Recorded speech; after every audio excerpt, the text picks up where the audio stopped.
I told y'all I was back with all type of videos. It got me out here to the graveyard. Boy, y'all just don't understand. But my babies needed a wash on their headstone. So I'm here. We gonna get this done. And we gonna get the hell out of here. You heard me? It's my granny, Willie Mae. She died when I was like 8. My auntie, Vanita, died when I was in prison. My other auntie just died a few months ago. Is above these two headstones. Um, I brought this canopy out here for the sun, but it started raining. So either way it went, I was gonna need the canopy. So we gonna set this canopy up, get up under here, start cleaning. Well, I gotta dig around the edges and stuff first, but we're gonna go ahead and get rid of some dirt.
So I dug more around the headstone because I didn't want the water and stuff to keep flushing back on top of the cleaning area. But now I also realize that I got to go back and lift this headstone up to level ground. I don't like it being down. I need to bring it up about 3 to 4 inches and have it level with my aunts that's next to it. So that's another task that I'm gonna have to do another day because I'm already committed to cleaning them right now. I just don't want to lift that heavy stone by myself. I'll bring the tractor back or bring some help.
Favor return.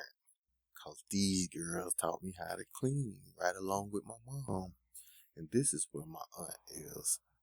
See, you can see it's a fresh grave. So we'll get a headstone there real soon. Yeah. But yeah, favor return for the granny and the aunt. And I'll come back out and raise that headstone for her. And I do appreciate you guys tuning in. Y'all know what to do. Like, subscribe, all that good stuff. And I'm out of here. Bless.